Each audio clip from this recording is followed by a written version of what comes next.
Զրույցի եմ հրավիրել քաղաքակրթական և մշակութային հետազոտությունների կենտրոնի գիտաշխատող քաղաքագետ Նարեկ Սուքիասյանին։ Բարի երեկո, պարոն Սուքիասյան, շնորհակալ եմ հրավերս ընդունելու համար։ Բարի երեկո։ Պարոն Սուքիասյան, արտգործնախարարի այսօրվա լավատեսական հայտարարությունները, թե հնարավորություն կա Ադրբեջանի և Թուրքիայի հետ դրական հանգուցալուծման հասցնել կարգավորումը, որքանով իրատեսության հետ աղերս ունեն։ Տեսեք, կան տարբերություններ հավանականության ու հնարավորության մասին։ Հնարավորություն առ այն, որ Հայաստանը և Ադրբեջանը կամ Հայաստանը և Թուրքիան կարող են կարգավորել հարաբերությունները, ֆիքսվենք առաջինի վրա հայ-ադրբեջանականի, կարծում իրոք կան, այսինքն հնարավորության առումով, որ կարելի է ստորագրել պայմանագիր, կարող ենք դրա մասին խոսել, որովհետև պայմանագրի բոլոր կետերը համաձայնեցված են, նման հնարավորություն սրանից առաջ չի եղել։ Այս առումով այո, հնարավորություն կա, բայց ես խոսք է գնում հավանականության մասին, այսինքն ինչքանով է դա իրականում ռեալ, ինչքանով դա կարող է տեղի ունենալ, կարծում եմ այստեղ առանձնապես մեծ հույսերի կարիք չկա, որովհետև այն բոլոր հիմնապատճառները, որոնք մնում էին խոչընդոտ կարգավորման գործընթացում, դրանք շարունակվում են եւ Ադրբեջանի կողմից չեն երևում որևէ լուրջ քայլեր, որոնք մեզ կհուշեին բարձր հավանականության մասին հարաբերությունների կարգավորման վերաբերյալ։ Պարոն Սուքիասյան, խոսելով հայ-ադրբեջանական խաղաղության պայմանագրի մասին, նախարար Միրզոյանը ձեռքբերում որակեց դրա համաձայնեցումը։ Ստորագրման վերաբերյալ, սակայն, ինչպես արդեն նշեցիք, նորություն չկա։ Դուք կիսում եք Միրզոյանի այդ կարծիքը, որ դա ձեռքբերում էր։ Տեսեք, փաստաթուղթը նախ պետք է հրապարակվի։ Դրա տարբեր կետերի մասին, տարբեր առիթներով, տարբեր հայտարարություններ ու որակումներ եղել են, բայց դեռևս դրա ամբողջական տեքստի հրապարակում ենք չենք տեսել լիովին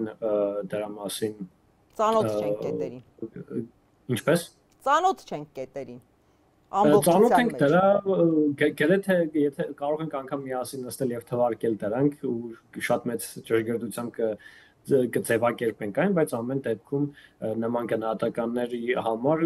պետք է ամբողջական տեքստին ծանոթանալ, որովհետև այնտեղ փոխկախվածություններ կան հոդվածներում, ինչպես նաև ամեն մի բառի ընտրությունը խիստ կարևոր է, թեև մենք կարող ենք խնդիրները ձևակերպել, բայց բառերի ընտրությունը կարևոր կլինի։ Այդտեղ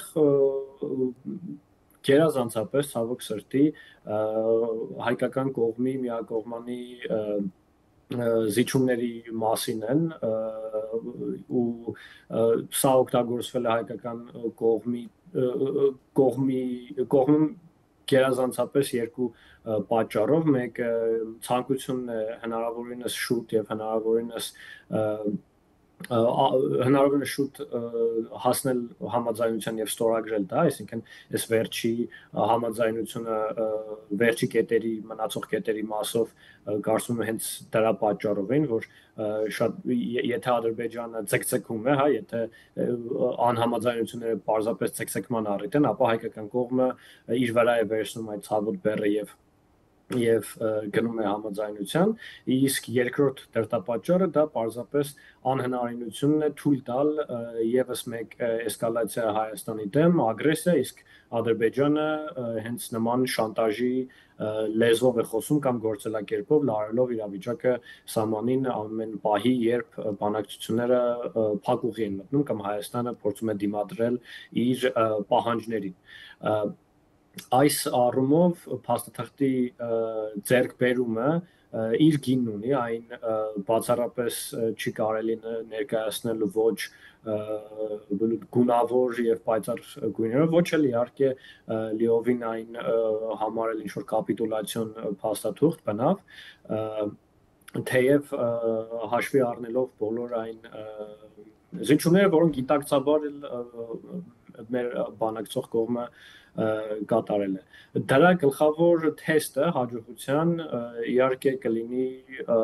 դրա ստորագրումը կամ չստորագրումը եւ ստորագրումից հետո եթե նման բան տեղի ունենա, ստորագրումից հետո դրա կենսունակությունը ինչպես պայմանագրում տեղ գտած կետերի իրականացման առումով, այնպես էլ պոտենցիալ այլ պահանջների փաստաթղթից դուրս առաջ քաշման առումով ու այստեղ գլխավոր ջրբաժանը կամ թեստը կլինի արդեն հաղորդակցությունների հարցը, որը դուրս է թողնված խաղաղության պայմանագրի տեքստից, ինչպես նաև դեմարկացիայի եւ դելիմիտացիայի գործընթացի շարունակականությունը եւ դրա հաջողությունը հատկապես երբ խոսք է գնում Հայաստանի օկուպացված տարածքների մասին, մասնավորապես վերջին տարիների ագրեսիաների հետևանքով։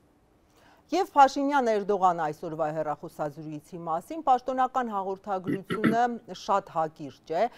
մեկ նախադասություն այն մասին, թե ղեկավարները պայմանավորվել են շարունակել երկխոսությունը։ Ձեր գնահատմամբ այդ երկխոսությունը ուր կարող է տանել, հաշվի առնելով, որ Թուրքիան Ադրբեջանի ամենամոտ դաշնակիցն է եւ